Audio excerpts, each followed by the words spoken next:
73 years carrying this family on my shoulders. 73 years giving it my all. And this is how they repay me. Mom, you stay at the farm. Someone has to look after the garden. David told me this morning, with that fake smile he inherited from his wife. Amber was standing there, in her new red dress, looking at me as if I were just another employee. And her mother, Catherine, with those expensive sunglasses, checking her phone as if I didn't exist. It's only for a week, Mrs. Margaret. You understand, she murmured without looking up. Only for a week. As if planting and watering were a game. As if these 73 years had been for nothing. I watched them get into the car, their suitcases filled with clothes I had washed and ironed, the towels I had folded, the shoes I had cleaned. They left for the coast to spend the money this land produces. While I stay here, under this burning sun, with my hands in the soil they believe belongs to them. But then, as the dust from the car settled on the road, as silence filled this empty house, the kitchen phone rang, a sound that cut the air like a knife. It was the bank. Mrs. Margaret, we need to confirm some urgent transactions, said the voice on the other end. My heart stopped, not from fear, from something deeper, from a suspicion that had been growing like a weed in my chest. What kind of transactions? I asked, though I already knew I wasn't going to like the answer. Your son David attempted to make a transfer of $50,000 this morning, and there are also attempts to change the ownership on several accounts. Since you are the primary account holder, we need your authorization. $50,000, the money we had saved from selling the cattle last month, the money that was for fixing the roof of the house, for buying the medicine I need, for ensuring this farm continued to produce. I don't authorize anything, I said in a voice I didn't even recognize myself. Block everything, right now. I hung up the phone and stood there, in this kitchen where I have prepared thousands of meals for a family that sees me as a nuisance. The yellow walls that I painted 10 years ago now seemed like silent witnesses to all I had endured in silence.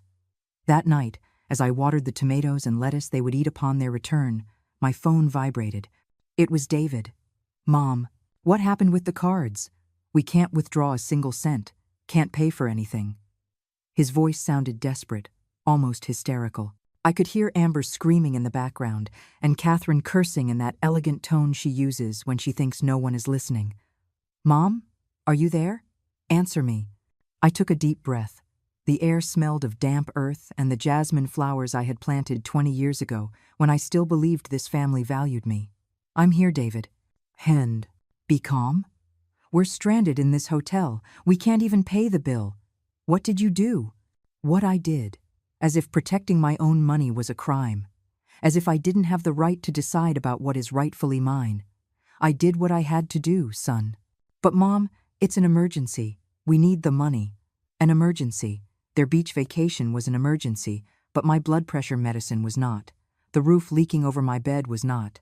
The expenses of the farm that supports this entire family were not. The only emergency here, David, is that I finally opened my eyes. I ended the conversation at this critical moment. I have worked my whole life for this family.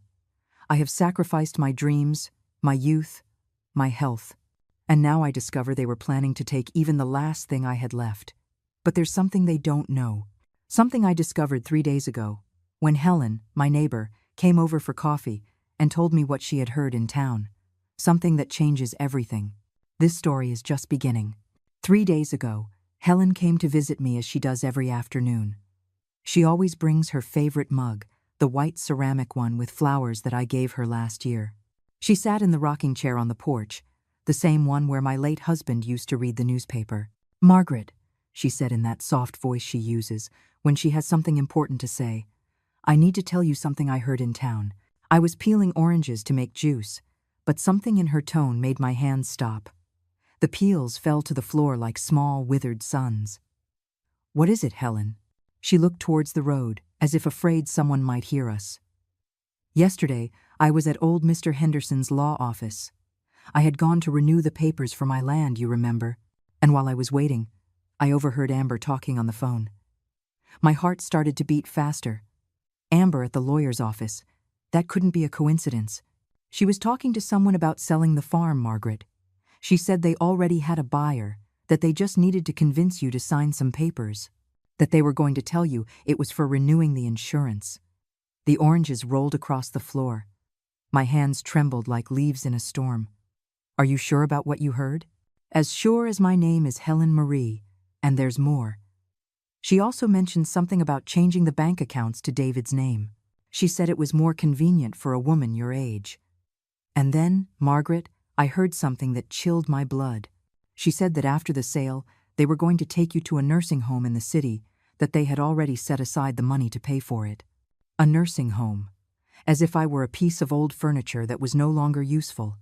As if these 73 years of life were worth nothing. I couldn't sleep that night. I lay awake in bed, staring at the ceiling that leaks when it rains, thinking about every strange conversation from the past few months. The times Amber and Catherine would fall silent when I entered the living room, the whispered phone calls, the papers they would quickly put away when I came near. I remembered when Amber came over 6 months ago with that green folder, insisting I sign some insurance documents. I had signed without reading, trusting them like a fool. What was really in those papers? Everything made sense now. David's insistence that I go to the bank to update my information. The constant pressure for me to give them power over my accounts, in case something happened to me. Catherine's frequent visits, who before barely spoke to me, but now came with store-bought cakes and fake smiles. I got up before dawn and walked all over the farm. I touched every tree I had planted. The avocado trees I planted when David was 10. The mango trees that grew up with him. The garden where I taught my granddaughter to recognize plants before Amber decided it was too dangerous to bring her here. This land has my footprints on every meter. My sweat watered every furrow. My tears fed every seed. And they wanted to take it from me like taking a toy from a child. The next day, very early, I walked to Helen's house. Her chickens were clucking in the yard, and the smell of burning wood came from her chimney. I needed to think. I needed a place where I felt safe. Her small kitchen always smells of cinnamon and freshly brewed coffee. Helen, I think I have to do something before it's too late. She poured me coffee in that flowered mug and sat across from me. Her eyes, the color of old honey, looked at me with an understanding that only years of true friendship can give. What do you need, Margaret? I need to go to the bank, today, and to the lawyer too. But first, I need you to help me review all the papers I've signed lately. We went back to my house and sat at the dining room table. I took out all the folders, all the documents I had saved without fully understanding them. Helen has better eyesight than me, and she knows how to read the fine print. Margaret, she said after an hour of reviewing, her voice trembling. These papers you signed last month, they give David the power to sell properties in your name. My world swayed. I had signed my own death sentence without knowing it. And this other one. This one gives him full access to all your bank accounts. Margaret, with these papers, they can do whatever they want with you, I cried. For the first time in years. I cried like a child. I cried for my naivety, for my blind trust, for having raised a son capable of betraying me like this. But the tears dried up quickly. In their place came something I hadn't felt in a long time. Rage. A clean, clear rage that filled me with an energy I thought I had lost. We went to the bank together. There they explained everything David had tried to do over the last 2 months. Loan applications using the farm as collateral, attempts to change the authorized signatures, requests for copies of all my bank statements. Mrs. Margaret, the manager, a young woman with a concerned voice, told me, "Luckily, you had given us specific instructions years ago not to authorize anything without your physical presence. Your son seemed very upset when we told him we needed to speak with you first. He even brought a lawyer last week, insisting he had a legal right. Very upset. Of course, he was upset. His plans to rob me were failing because of a detail he had forgotten. Years ago, when my husband died, I had been cautious. I had put those restrictions in place in case one day I lost my memory. What can I do to protect myself completely? I asked. Cancel all the powers of attorney you have granted. Change all your passwords, establish new restrictions. And if you want my advice, Mrs. Margaret, do it today. Then we went to the lawyer, Mr. Davies, an older man, the kind who inspires confidence the moment you see him. His office is full of books and smells of old wood and wisdom. Mrs. Margaret, what you're telling me is very serious, but it has a solution. These documents you signed can be revoked. You were under emotional distress. You didn't have independent legal representation. He explained my rights. He showed me how to protect my assets, how to make sure no one could take what was rightfully mine. I signed new documents. I changed all the authorizations. I put legal locks in place that neither David nor his wife nor his mother-in-law could break. And if they try to force me to sign something? I asked. These documents protect you, Mrs. Margaret. No one can force you to do anything with your property. And if anyone tries, that's called coercion, and it's a crime. Besides, I have notified the bank and the notary's office. Any document they try to submit with your signature will be verified directly with you. I returned home that afternoon feeling different, as if I had woken up from a long, confusing dream.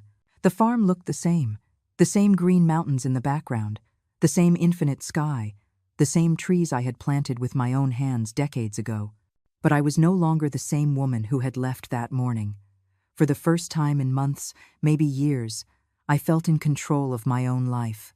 That night, when David called to tell me about the trip, I already knew exactly what I was going to do. I let them leave. I let them believe they had won. That old Margaret would obediently stay home, taking care of the garden like just another employee. But while they were packing their bags, I was packing mine too. Not to go anywhere, but to stay. To plant my roots deeper than ever. And when the bank phone rang the next day, I was ready. The storm was just beginning, but for the first time in a long time, I had the umbrella. David's call woke me up on the second day. His voice sounded different, higher pitched, with that tone he used as a child when he knew he'd done something wrong. Mom, there's a problem. The cards aren't working. None of them. I sat up in bed slowly, feeling the morning sun stream through the window overlooking the yard. The chickens were already clucking, asking for their food. Life was going on as normal while theirs was falling apart 200 miles away. What kind of problem, David? We can't pay for anything. Not the hotel, not the food, not the gas. It's like all the accounts are frozen. I heard Amber screaming in the background. Her voice was distorted over the phone, but I managed to make out a few words. Useless. Your mother. Fix this. Mom, I need you to go to the bank, right now. It must be a system error. A system error, as if I were that naive. It's not an error, David. Silence. A long silence filled with the sound of the waves I could hear in the background. They were at the beach, under expensive umbrellas, while I was supposed to be sweating in the garden. What do you mean it's not an error? I mean, I canceled all the cards. I froze all the joint accounts. I revoked all the authorizations you had. Another silence. This one heavier than the last. Mom, you can't do that. We depend on that money. We, as if we were partners. As if they had worked a single day on this farm to earn that money. And whose money do you think that is, David? It's family money. You can't just leave us stranded here. Family. That word they had been using to manipulate me for months. Family when they needed money. Family when they wanted me to sign papers. But not family when they were planning to sell my house and lock me in a nursing home. David, come home. All of you. Right now. We can't come. We don't have money for gas. Then walk or borrow or do whatever you have to do. But come home. I hung up before he could answer. My hands didn't tremble this time. I felt strangely calm, like when the shock wears off after an accident and you realize you're still alive. That morning, I worked in the garden like never before. I planted new seeds of cilantro and parsley. I watered the tomatoes that were beginning to ripen. I pulled the weeds that were growing between the lettuce. Every movement was an affirmation. This land is mine. These plants are mine. This life is mine. Helen arrived around noon, as always. But this time she didn't bring her flowered mug. She brought a bag full of freshly made pastries and a bottle of bourbon. To celebrate, she said with a smile that crinkled her whole face. Celebrate what? That you finally got your nerve back, Margaret. We sat on the porch, eating pastries and taking small sips of the bourbon that burned my throat in the best way. The midday sun fell on us like a blessing. Do you think I did the right thing, Helen? Honey, the only thing you did wrong was taking so long to do it. She then told me that for months she had seen how I was fading away, how I stopped smiling when I talked about David, how my shoulders had started to stoop under the weight of always being available for everyone. Your late husband, God rest his soul, once told me, Helen, if anything happens to me, make sure no one takes advantage of Margaret. She's too good for her own good. Those words touched my soul. My husband had seen something I had refused to see for years. The phone rang again at 3 in the afternoon. This time it was Amber. Mother-in-law, we need to talk. Her voice had lost all its usual fake sweetness. Now it sounded sharp, desperate. Speak. What's going on? Why did you do that with the accounts? What do you think, Amber? I don't know. That's why I'm asking. We're stranded here. I got up from the porch and walked into the kitchen. I needed to be moving for this conversation. You know what, Amber? I think you do know. I think you know exactly why I did what I did. I don't know what you're talking about. Don't you? You don't know anything about a conversation at Mr. Henderson's law office? You don't know anything about papers to sell the farm? You don't know anything about plans to take me to a nursing home? Total silence. I couldn't even hear the waves in the background anymore. Mother-in-law? Don't call me mother-in-law. Mothers-in-law are family. And you stopped being my family the day you decided to rob me. It wasn't robbery. It was for your own good. A woman your age can't manage such a large property on her own. There it was, the truth, finally. A woman my age. As if 73 were a disease. As if experience were a disability. And who decided that? You? Your mother? My own son? We were all worried about you. Lies. You were worried about the money. About the property. About what you could get if I disappeared from the picture. I heard her pass the phone to someone else. It was Catherine. Margaret, let's be reasonable. You can't stay alone on that farm forever. You need help. You need care. Catherine's voice was condescending, as if she were explaining something to a foolish child. You know what I need, Catherine? I need you and your daughter to stay away from my family. I need you to stop manipulating my son. And I need you to understand that this farm will be mine until the day I die. You're making a terrible mistake. Without us, you can't handle the business. You don't understand banks, or taxes, or anything. There it was again. The same old song. The poor old woman who doesn't understand anything. The same woman who had managed this farm for 40 years. Who had raised cattle. Who had negotiated with buyers. Who had paid taxes and managed employees long before Amber even knew how to write her name. You know what, Catherine? You're right about one thing. I did make a terrible mistake, but it wasn't today. It was 6 months ago when I trusted you. I hung up for the second time that day. This time I trembled a little, not from fear, but from a strange energy that was coursing through my body, as if I had been asleep for years and was finally waking up completely. Helen was still on the porch, rocking gently and looking at the mountains. Everything okay? She asked, without turning to look at me. Everything's perfect. That night, I had dinner alone for the first time in months without feeling lonely. I made myself some scrambled eggs with tomatoes and onions from my own garden. The silence of the house didn't weigh on me. It embraced me. After dinner, I went out to the yard and looked at the stars. It had been years since I had seen them so clearly. Maybe because it had been years since I had taken the time to look up. They would be back tomorrow. Furious, desperate, probably with a new plan to convince me I had lost my mind. But for the first time in a long time, I knew exactly who I was and what I wanted. They arrived at dusk on the third day, like a storm you see coming from afar. David's car kicked up a cloud of dust on the road that took several minutes to settle. I was watering the plants in the garden, but I left the hose running and sat in the rocking chair on the porch to wait for them. They got out of the car like actors in a poorly rehearsed play. David first, with that scolded child face he used to make when his father caught him in some mischief. Amber next, in her wrinkled green dress and her hair disheveled from the trip. And finally, Catherine, adjusting her sunglasses even though the sun was already setting. None of them looked at me directly at first. They just stood there, as if waiting for me to speak first. as if I owed them an explanation. The silence stretched so long that even the crickets fell quiet. "Well," I finally said, without getting up from the rocking chair. David was the first to walk towards the porch. His steps sounded heavy on the wooden planks his father had laid 15 years ago. "Mom, we need to talk." Talk. He sat on the step, the position he used as a child when he wanted me to forgive him for something. But he was 40, 2 years old now, and childhood tricks no longer worked on me. "I don't understand what happened.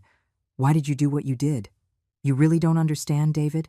Amber approached then, with those high heels that had no place on a farm and made her walk like a duck. "Mother-in-law, I think there was a misunderstanding. We never meant to hurt you." I looked at her directly for the first time. Her eyes were swollen. She had probably cried during the trip, but they weren't tears of remorse. They were tears of frustration for having lost. "A misunderstanding? Is that what you call planning to sell my house behind my back? We just wanted what was best for you." Catherine had stayed by the car, as if ready to flee at any moment, but her voice carried clearly to the porch. "Margaret, a woman your age shouldn't be alone in such an isolated place. It's dangerous." I got up from the rocking chair for the first time since they arrived. My legs felt solid, firm, as if they had regained a strength I had forgotten I had. "Dangerous? You know what's dangerous, Catherine? Trusting family who plan to rob you? Signing papers without reading because you think your own son would never harm you?" David stood up too. In his eyes, I saw something I had never seen before. Fear. Fear that his plan had completely failed. "Mom, the papers you signed were just to protect you, so that if something happened to you, we could help you." "Protect me? By calling me crazy? By telling people in town I'm losing my memory?" The color drained from his face. He didn't know that I had heard that conversation last week when they thought I was napping. "I never." "Yes, you did. You told Mr. Henderson that I was starting to show signs of dementia, that sometimes I didn't remember things, that it was necessary for you to have legal control over my decisions." Amber took a step back. Her heels sank into the soft garden soil. "David, maybe we should go. She's upset. I'm not leaving. She's my mom, and I'm going to fix this." "Fix what exactly?" I asked. My voice came out louder than I expected, filling the space between us. "Fix this misunderstanding. Make you understand that everything we did was with you in mind." End quote. I stepped off the porch and walked until I was standing in front of him. David is tall. He always was. But at that moment, I felt taller than him. "You want me to understand? Fine. Then explain to me why you had a buyer for the farm. Explain why you had already set aside money for a nursing home. Explain why Amber was looking up prices for apartments in the city." Every word I said was like a blow. I saw them shrink, search for excuses they no longer had. "Mom, no more lies." "I've heard enough lies."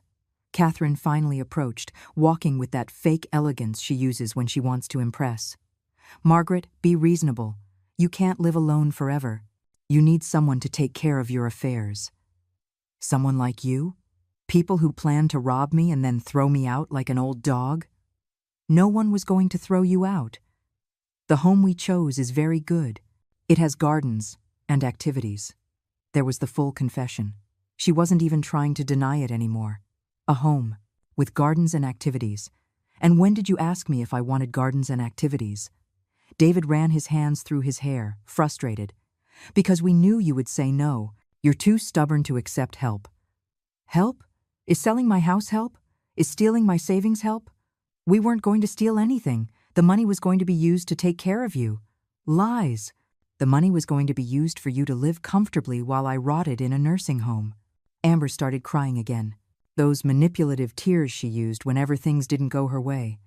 "Mother-in-law, please. We're family. We can fix this." "Family? You call this family?"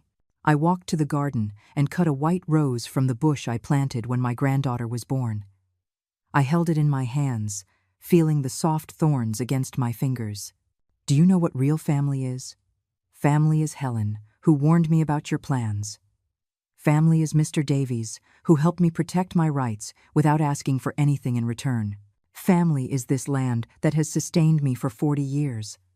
"But we're your blood," David shouted, desperate. "Blood means nothing if the heart is rotten."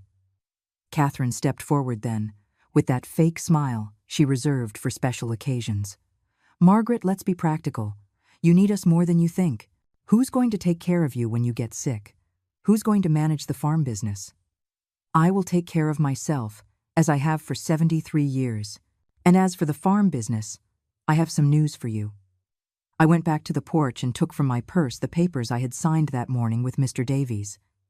Yesterday, I signed a new will. Everything I have will go to a foundation that helps abused women. Not a single cent, not an inch of land will be for you. The silence that followed was different from all the others. It was a silence of defeat, of destroyed plans, of dreams of easy money evaporating like dew in the morning. David sat on the step again, but this time not like a child seeking forgiveness. He sat like a man who finally understood the consequences of his actions. Mom, you can't do that. I'm your only son.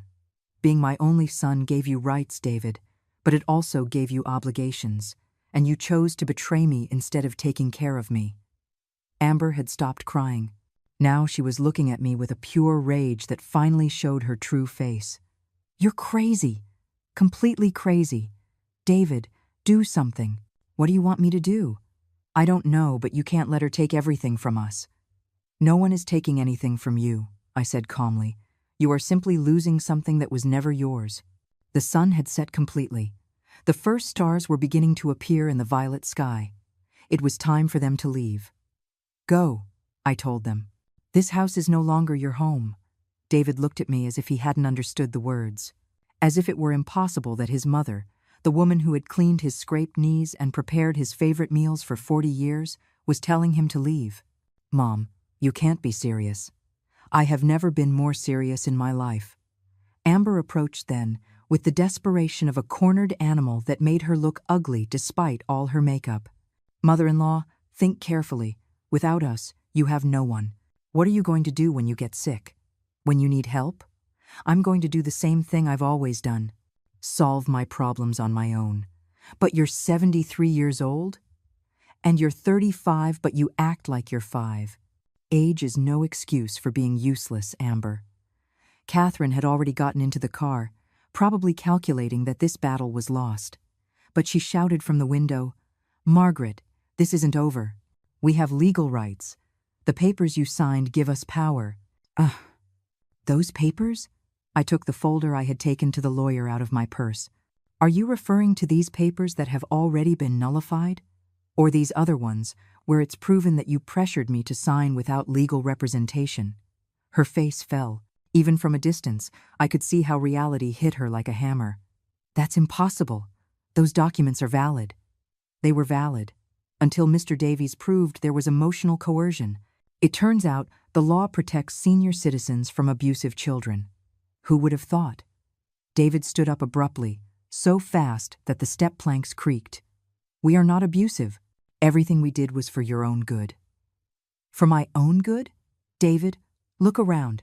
Look at this farm I built with my own hands. Look at this house where I raised you. Do you really think I don't know what's good for me? I walked to the garden where my roses were, the same ones I had planted when he was little, and asked me why flowers had thorns. To protect themselves from those who want to hurt them, I had explained then. I never thought that one day he would be one of those threats. Look, David, do you see these roses? I planted them 20 years ago. I've cared for them, pruned them, protected them from pests. No one else knows how to care for them like I do. No one else knows how much water they need, when to fertilize them, how to protect them from the cold. I turned to him, holding the white rose I had cut. This farm is the same. I know how every foot of this land works. I know every tree, every animal, every problem that can arise. I've managed droughts, floods, pests, low prices, high prices. I've done it alone for years, especially after your father died. But Mom... No, let me finish. In all these years, did you ever see me fail? Did a harvest ever get lost because of me? Were we ever unable to pay the bills? Did this family ever go hungry? He couldn't answer because the answer was no. I had never failed. I had never let anything bad happen to this family. So why did you decide I could no longer take care of myself? Why? Because Amber told me that. They're at Island, Amber told you. And since when does Amber know more about my life than I do? Amber stepped forward with her fists clenched. I was just trying to help. Your son was worried about you. Lies. My son was worried about the money, and you were worried about getting a house without having to work to pay for it. That's not true, isn't it? Then explain to me why the day after I signed the papers, you had already set aside $50,000 to buy an apartment in the city. David's face went white. He didn't know I had seen the messages on his phone when he left it on the table during lunch. How do you know that? Because I'm not blind, David, nor deaf, nor stupid. I saw the messages with the real estate agent. I saw the floor plans for the apartment you wanted to buy with my money. Catherine got out of the car again, but this time she looked like a wounded beast. All of this is normal. Children always inherit from their parents. We were just speeding up the process. Speeding up? Do you mean you were waiting for me to die? No, I mean it was logical to plan for the future. The future. My future. Without asking me what I wanted for my future. I walked to the fence that divides my property from Helen's. In the distance, I could see the light from her kitchen. She was probably making dinner, unaware that the war that would define the rest of my life was unfolding here. Do you know what my future was in your plans? 3 meals a day in a communal dining room, a single bed in a room I would share with a stranger, scheduled activities as if I were a 5-year-old child, visits once a month if you had time. The home we chose was very good, Amber protested. Did you visit it? Well, we saw the pictures online. The pictures online? You were going to lock up your husband's mother in a place you didn't even know in person. David approached then, with that lost child face that broke my heart despite everything. Mom, forgive me. I know we messed up, but we can fix this. We can start over. For a moment, just a moment, I was tempted to forgive, to hug him like when he was little and had nightmares, to tell him everything was going to be okay. But then I remembered the conversation I had overheard 3 nights ago when they thought I was asleep. David telling Amber, "It won't be long now. When she's in the home, we can do whatever we want with the farm." Start over? As if nothing happened? Yes, exactly. We can forget all this. David, look me in the eyes. He did. In those eyes, I saw the boy he had been, but also the man he had become, a man capable of betraying his own mother for money. I can't forget, and even if I could, I don't want to. Why? Because what you did taught me something important, that family is not just blood. Family is respect, it is affection, it is protection. You took all 3 things from me. Amber started walking towards the car, dragging her feet on the ground. David, let's go. She's not going to change her mind. I'm not leaving, she's my mom. Your mom has already made her decision. And we can't stay here like beggars. David looked at me one last time. In his eyes was something I had never seen before, the understanding that he had lost something forever, not just the inheritance, not just the money. He had lost his mother. Is there really no way to fix this? There was a way, David. It was called not betraying me. Mom, go, please, before I say something I might regret. He stood there for what felt like hours but was probably only minutes. Finally, he walked to the car with slow steps, as if each step pained him. Before getting in, he turned one last time. I love you, Mom. I loved you too, David. Past tense. The car started, kicking up dust again. I watched the taillights recede down the road until they became red dots in the darkness. When they disappeared completely, I sat on the porch step. For the first time in days, everything was silent. And for the first time in years, that silence felt like peace. I sat on the porch step until the stars completely filled the sky. The night air smelled of jasmine and damp earth, a scent that had always calmed me, but that night had a different flavor. It tasted of freedom. Helen appeared on the path connecting our properties, walking slowly with a steaming mug in her hands. Mind if I sit with you? She asked, though she already knew the answer. Not at all. In fact, I need the company. She settled on the step next to me and handed me the mug. Hot chocolate with cinnamon. Exactly what my soul needed at that moment. I saw them leave, she said after a while. Everything okay? Everything's perfect. We sat in silence, sharing the chocolate. Helen has that wisdom of knowing when to talk and when to simply be present. You know what's the strangest thing? I finally said. I thought I would feel sad. I thought I would cry, that I would regret it. And you don't feel that way? Number, I feel free, as if a weight I didn't know I was carrying has been lifted from my shoulders. Helen nodded slowly. My grandmother used to say that sometimes you have to prune the sick branches so the tree can grow healthy. Ah, bling. That night, I slept better than I had in months. I didn't wake up at 3 in the morning worrying if I had properly secured the bank accounts. I didn't get up thinking about what excuse Amber would invent to ask for money. For the first time in a while, my mind was at peace. The next morning, as I was making coffee, the phone rang. For a moment, I thought it would be David, apologizing or trying to manipulate me again, but it was Mr. Davies. Mrs. Margaret, good morning. How are you feeling? Like new, Mr. Davies. And you? Very well. I'm calling because I wanted to confirm some details of the will we signed yesterday. Are you sure about your decisions?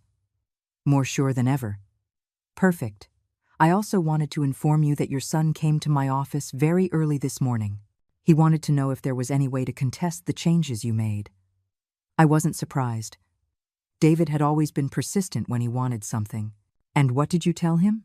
I explained that the documents are perfectly legal and that you are in full possession of your mental faculties. I also suggested that if he wanted to reconcile with you, he should come and talk to you directly, not through lawyers. And what did he say? He left without a word. After hanging up, I decided it was time to start my new life in earnest. I couldn't stay lamenting the past. I had to build something new, something meaningful. I walked all over the farm, seeing it with different eyes. It was no longer just the property I had inherited from my husband. It was no longer just the place where I had raised my son. Now it was my future, my project, my legacy. The house needed repairs. The kitchen roof had leaks we had ignored for months because we didn't have the money to fix it, according to Amber. But now that I didn't have to support 3 non-working adults, I did have money. I called Mr. Peterson, the town's contractor, an honest man who had worked for us for years. Mrs. Margaret, what a pleasure to hear from you. How can I help you? Mr. Peterson, I need you to come and look at the house. I want to make all the repairs we've been putting off. All of them? Are you sure? That's going to be a big project. I have time, and I have money. When can you come? I'll stop by tomorrow morning, if that works for you. Next, I called the veterinarian. For months, I had wanted to buy more chickens and maybe some goats, but Catherine complained about the noise and the smell. Dr. Bell, this is Margaret. Could you advise me on expanding my coop? Of course. What do you have in mind? I want to start a small farm. Chickens, goats, maybe some pigs. Something that will give me a steady income but also keep me busy. That sounds like an excellent idea. Is your family on board? My family is me, doctor, and I am completely on board. That afternoon, Helen and I sat at the dining room table making plans. She brought paper and pencil, and I laid all my ideas on the table. What if we start a small home-cooked meal business? Helen suggested. Your cooking is delicious, and I know how to make preserves and jams. Do you think it would work? There's no one in town who sells homemade food. All the women work outside the home now. I'm sure there's a market. We started crunching the numbers. With the savings I no longer had to share with David and his family, I could invest in basic equipment for a small commercial kitchen. And we could sell at the Saturday market, Helen added, or even do home delivery. For the first time in years, I was excited about something. I had a project, a purpose, a reason to get up every morning that wasn't just survival.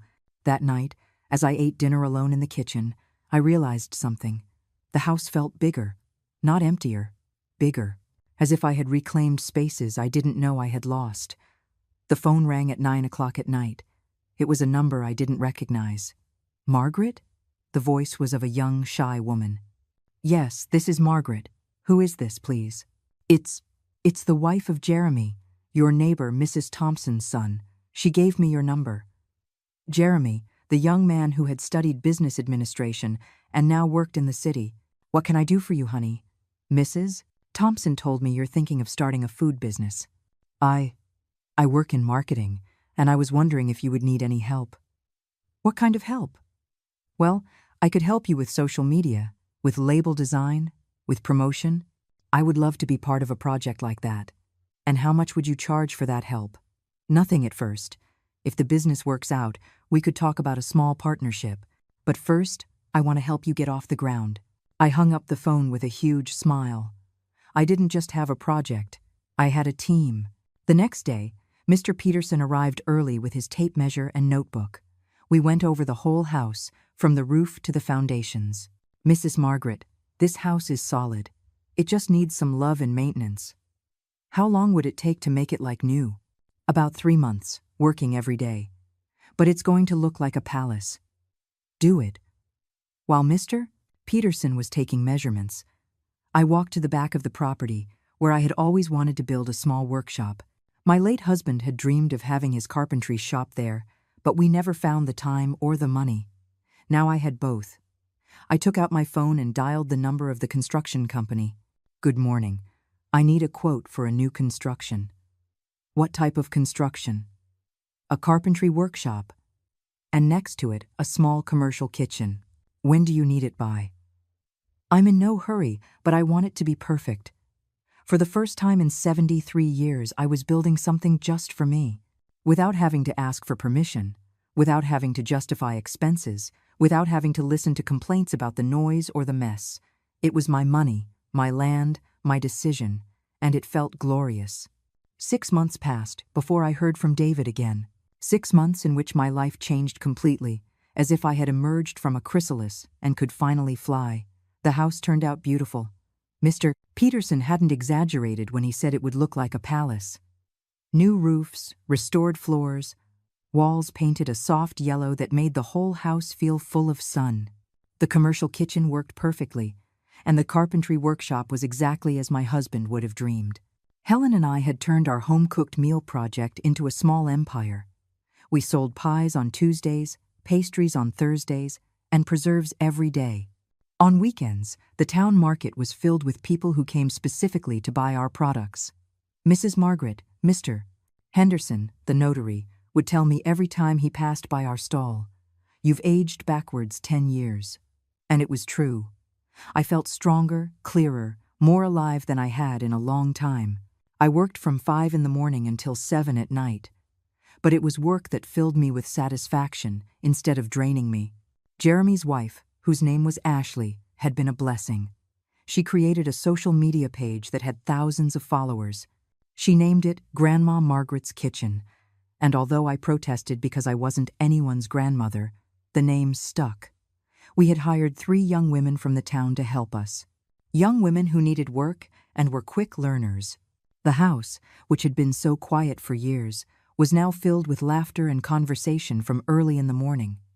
We had also started a small program to help women in difficult situations, women who, like me, had been manipulated or mistreated by their families. We taught them skills, gave them temporary work, and helped them get legal advice. "It's as if this house had been waiting all this time for you to wake it up," Ashley told me one afternoon. She was right. The house had been sleeping, waiting for me to have the courage to live my own life. It was a Tuesday afternoon when David arrived. I was in the workshop, sanding some boards to make a new shelf, when I heard the car on the road. But this time he didn't arrive with anger or desperation. He came alone, walking slowly, like someone who comes to apologize. I saw him from the workshop window. He had lost weight. His clothes looked less cared for, and he had a several-day-old beard that made him look older. He stood in the yard, looking at all the changes, as if he couldn't believe it was the same house.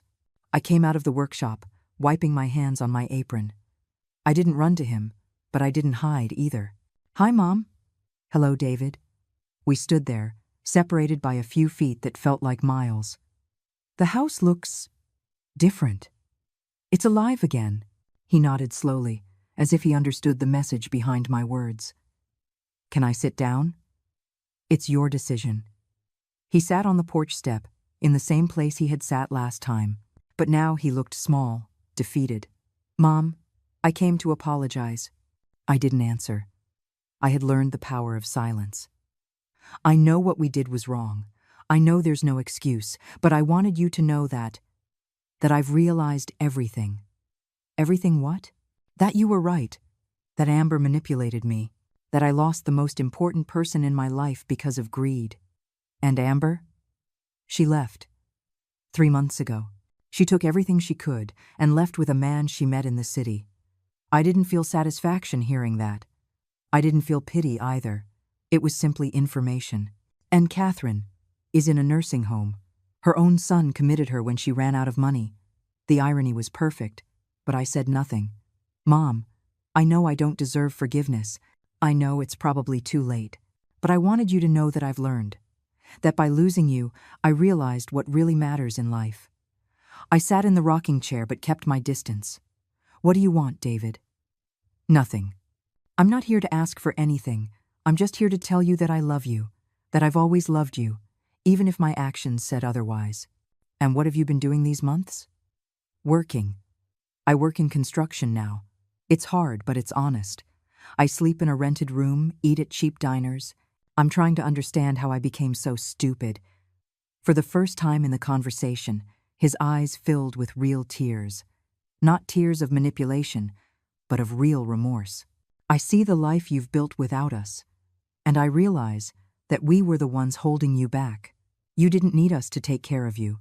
We were the ones who needed you. At that moment, Helen came out of the kitchen, wiping her hands on her apron. Margaret, everything okay? Everything's fine. Helen, I'd like you to meet David, my son. Helen looked at him with that look older women have when they're sizing up a man, a look that sees straight into the soul. A pleasure, David. I've heard a lot about you. David turned red. He knew exactly what kind of things Helen had heard. The pleasure is mine, ma'am. Are you staying for dinner? David looked at me, waiting for my answer. You can stay if you want, but not as family, as a guest. I understand. Helen left, but not before winking at me. She knew she was giving me space to decide what to do. Mom, do you think that someday we could try to be a family again? I don't know, David. Family isn't something you can break and glue back together like a vase. Once trust is broken, things are never the same again. I know, but maybe they could be different. Better. Better how? More honest, more respectful, more real. I looked at him for a long time. In his eyes, I no longer saw the manipulative man who had tried to rob me. I saw the boy he had been, but I also saw something new. Real humility. Do you know what you have to do if you want to try to rebuild something with me? What? You have to earn it, not with words, but with actions. You have to prove to me over months, maybe years, that you have truly changed. How? By working honestly, by living honestly, by respecting my decisions, even if you don't like them, by treating me like a whole human being, not like an old woman who needs to be cared for. And if I do all that? If you do all that, maybe, someday, we can be friends. But we will never go back to being the mother and son we were before. That relationship died the day you decided to betray me. He was quiet for a long time. Finally, he nodded. I understand. And I accept those conditions. Good. Then you can start by staying for dinner. But then you leave. And if you want to come back, you let me know beforehand. Thank you, Mom. You don't know what this means to me. Don't call me Mom yet. Call me Margaret. You have to earn the right to call me Mom again. That night, the three of us had dinner in silence. David ate slowly, as if it were the first home-cooked meal he'd had in months. It probably was. When he finished, he helped me wash the dishes without being asked. Helen had gone to her house, leaving us alone. The food was delicious, he told me. Thank you. Can I ask you something? Ask. Are you happy? The question took me by surprise. No one had asked me that in years. Yes, I said after thinking about it. For the first time in a long time, I am happy. He left that night without promising to return, without asking for anything more. He just left, and for the first time in months, the goodbye didn't feel like a war. David came back 3 weeks later. This time he called before coming, as I had asked him to. Margaret, can I visit you on Sunday? I wanted to help you with something if you need it. Help me with what? With whatever. I know you have the food business. Maybe you need someone to carry heavy things, or fix something. The offer surprised me. For years, David had avoided any physical work on the farm. He always had an excuse. His back hurt. He had important things to do. That kind of work was for employees. Come on Sunday at 8 in the morning. There are a few things I need fixed. He arrived on time, dressed in work clothes and old boots. He looked different, thinner but also stronger, as if the physical labor had hardened him in a good way. What do you need me to do? The goat pen needs repairing. Some of the boards are loose. He worked for 4 hours without complaining. I watched him from the kitchen window while I prepared dough for pastries. He moved differently, with more care, with more respect for the tools and materials. He was not the same man who once considered this type of work beneath him. At noon, I brought him a glass of cold water and a plate of food. "Thank you," he said, and sat down to eat on the ground, leaning against a tree. "Why are you doing this, David? Fixing the pen? Number all of this, coming, working, acting like you're a different person." He chewed slowly before answering. "Because when I lost you, I realized I had lost the only person who really knew me, the only one who loved me unconditionally. I loved you unconditionally, until you put conditions on it. I know, and I also realized something else." "What?" "That I never really knew you. I thought you were just my mom, the woman who took care of me. But you're so much more than that." He looked around, seeing the thriving business, the improvements to the house, the new energy in everything. "You're a businesswoman. You're a leader. You're a woman who can build an incredible life from scratch." And I was so blind I didn't see it. His words reached me, but I didn't let myself get carried away by emotion. "And what do you want to do with that information?" "I want to get to know you, for real, as the person you are, not as the idea I had of you. That's going to take time. I have time." He finished his work and left without asking for anything more, without asking when he could come back, without suggesting we eat together, without trying to force an intimacy that no longer existed. Over the next few months, David came every 2 weeks. He always called before. He always came to work. He fixed the roof of the chicken coop, painted the fence, helped build a new storage area for the business. Helen watched him with the prudence of an older woman who has seen many broken promises. "What do you think of him?" I asked her one afternoon. "That he's trying to be different. But time will tell if it's real or just an act." "How can I tell the difference? Men who really change don't make a show of their change. They just change." She was right. David didn't talk much during his visits. He didn't try to impress me with grand gestures or dramatic promises. He just worked, ate what I offered, and left. One day he arrived with bruises on his hands. "What happened to you?" "A fight at work. A coworker was harassing a new girl, saying nasty things to her. I told him to stop." "And?" "He told me to mind my own business. I told him that respecting women was my business." He hadn't said those words to impress me. He had said them because it was the truth. And for the first time in months, I felt something like pride for my son. But the real change I saw 6 months later, when he arrived accompanied by an older woman. "Margaret, I'd like you to meet Mrs. Davis. She's my boss on the construction site." Mrs. Davis was a woman in her 60s, weathered by the sun and work, with intelligent eyes and strong hands. "Mrs. Margaret, your son has told me a lot about you. I wanted to meet the woman who raised one of my best workers." David turned red. "David is responsible, punctual, and never complains about hard work," Mrs. Davis continued. "But most importantly, he respects the women on the team. That's not common in this business." After they left, I thought about Mrs. Davis's words. David had really changed, not just with me, but in all aspects of his life. He called me that night. "Margaret, tell me. I wanted to thank you." "For what?" "For giving me the chance to get to know you, and for teaching me what respect means." "I didn't teach you anything, David. You decided to learn." "Maybe, but you had to be very strong to cut me off when it was necessary. Another mother would have forgiven me without another thought, and I would have remained the same terrible man. And now? Now I'm different. Not perfect, but different. And it's thanks to you having the courage to tell me the truth." A year after that first reconciliation visit, David arrived with a proposal. "Margaret, I've been thinking about something." "About what?" Would you like for us to be partners? Partners in what?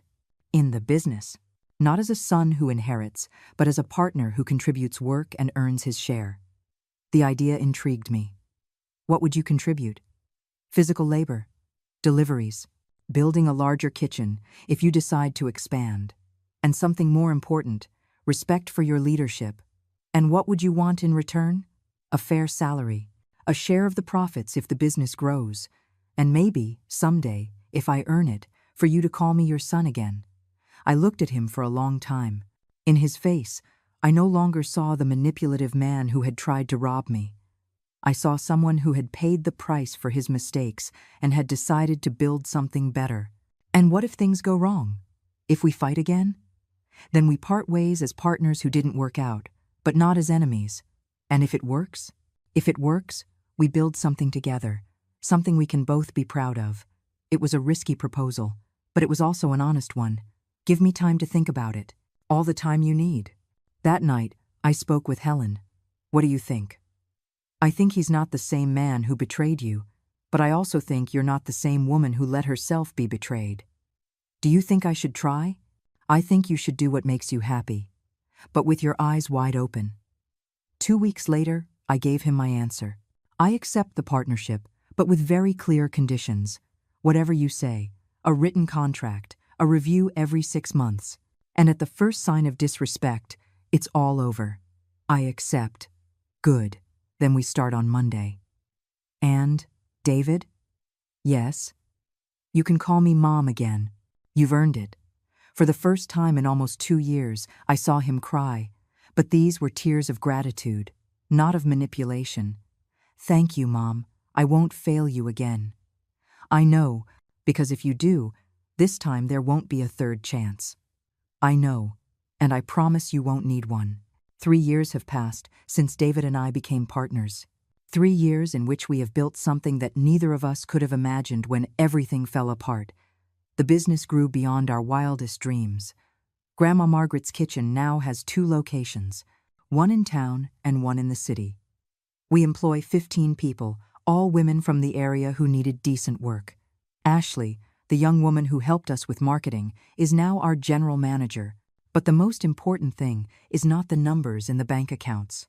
The most important thing is what we built as a family. David kept every one of his promises. He works from 5 in the morning until night. He handles deliveries. He supervises the construction of new facilities. And never, not once, has he questioned my decisions as the boss. You know what I like most about working with you? He told me recently, as we were loading boxes for a large delivery. What? That I finally see you for who you really are. Not as the mom who took care of me, but as the smart and strong woman you always were. Those words filled my heart in a way I hadn't felt in years. Helen is still my partner and my best friend. She now officially lives in the house with me. We turned the guest room into her personal bedroom. And at night we sit on the porch planning new projects while we drink herbal tea we grow in our garden. Can you imagine if they had told us 5 years ago that we would be successful businesswomen in our 70s? She says, laughing. I would have told you that you were crazy. And you would have been wrong. The program to help abused women became a real foundation. We have a small shelter at the back of the property where women fleeing abusive situations can stay while they rebuild their lives. We teach them skills, help them with legal advice, and support them until they can stand on their own. Yesterday, a 25-year-old woman arrived with 2 small children. Her husband had threatened to take the children away if she left him. The same threat Amber had used on me, but with my own resources. Can I really stay here without paying anything? She asked me with eyes full of fear.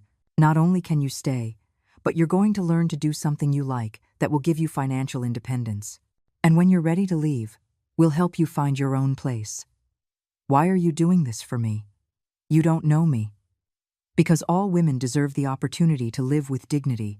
And because someone taught me that sometimes you have to be very brave to save your own life. This morning, as I was preparing dough for Tuesday's pies, the phone rang.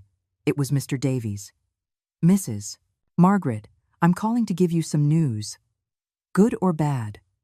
Very good. Your foundation just received an anonymous donation of $50,000. I sat in the nearest chair. $50,000. The same amount David had tried to steal years ago. Do you know who made it? I can't tell you, but I have my suspicions. That afternoon, when David arrived from work, I confronted him. It was you who donated the money to the foundation. He turned red, just like when he was a child, and I caught him doing something he shouldn't. How did you know? Because it's exactly $50,000, the same amount you tried to steal. It's not all the money I owe you, but it's a start. David, that money was for you too. You're my partner. No, Mom. That money was my way of closing a circle, of turning something bad into something good. I got up and hugged him. A real, deep hug, full of the love that had been stored away for years of pain. I'm proud of you. And I'm proud to be your son. This afternoon, as the sun sets over the mountains that have seen my whole life, I sit in the rocking chair on the porch reflecting on these last few years. The house is full of life again. I can hear laughter from the kitchen where the girls are finishing up cleaning after a day's work. I can hear voices from the shelter where the women we are helping are reading stories to their children. I can hear the sound of the goats and chickens in the pen that David repaired with his own hands. Helen comes out of the kitchen with 2 cups of hot chocolate, as she does every night. "What are you thinking about?" she asks. That my husband was right. About what? He once told me that women are like trees, that we can survive the most terrible droughts, but that when the rains come, we bloom more beautifully than before. He was a wise man. Yes, and I think he would have liked to see what I've become. David arrives in his truck, tired but smiling. He now lives in a small house he bought in town, but he comes to have dinner with us almost every night. "How was your day?" I ask him. "Perfect. We delivered everything on time, the clients were happy, and Mrs. Davis offered me a bigger contract for next month. And are you going to accept it? Only if you agree. I don't want it to affect our business." That's the difference. Now he asks me. Now he respects my opinions. Now he understands that we are partners, not boss and employee. Accept. The business can manage on its own for a few weeks. Thanks, Mom. The 3 of us have dinner in the dining room, talking about plans to expand the shelter and maybe open a 3rd branch. Ashley wants us to explore the possibility of selling our products online throughout the country. "Can you imagine, Margaret?" Helen says. "Women all over America eating your pies." "Our pies," I correct her. "We built this together." After dinner, David goes to his house, and Helen retires to her room. I stay on the porch a while longer, looking at the stars that shine brighter than ever. I think about the woman I was 5 years ago, a woman who had become invisible in her own home, a woman who had lost her voice, her strength, her dignity, a woman who was so used to giving that she had forgotten she also had the right to receive. That woman died the day I decided to freeze the bank accounts. She died when I chose to defend myself instead of remaining a victim. She died when I understood that true love is not sacrificing your dignity for others, but respecting your own and teaching others to respect it too. In her place, this woman was born, an entrepreneur, a leader, a protector of other women, a mother to a son who finally understands what respect means. The phone rings one last time before I go to bed. It's Ashley, the manager. "Mrs. Margaret, I'm sorry to bother you so late, but I wanted to give you some news." "What happened?" "A national magazine just called. They want to do an article on women entrepreneurs over 70. You are their first choice. An article about me. About you and about everything you've built. They say your story is inspiring for thousands of women who feel trapped in their own lives." After hanging up, I walk to the garden where my roses are. The same ones I planted 20 years ago to teach David about the thorns that protect beauty. I cut a white rose, the same variety I cut the night he left. But this time I don't cut it with pain. I cut it with gratitude. Gratitude for having had the courage to say enough. Gratitude for having found the strength to build a new life. Gratitude for having learned that it is never too late to bloom. I look up at the starry sky and whisper the words my husband told me in our last year together. "A legacy is not a monument, Margaret. It is a map you leave for others to find their own way." I finally understand what he meant. My legacy is not the businesses I built or the money I earned. My legacy is the women I helped find their strength. It's the son who learned to respect. It's the living proof that it is never too late to rescue your own life. I go into the house and turn off the lights one by one. Tomorrow will be another day full of work, of projects, of women who need help and hope. And I will be ready, because I am finally who I was always meant to be. Margaret. Simply Margaret. And that is more than enough.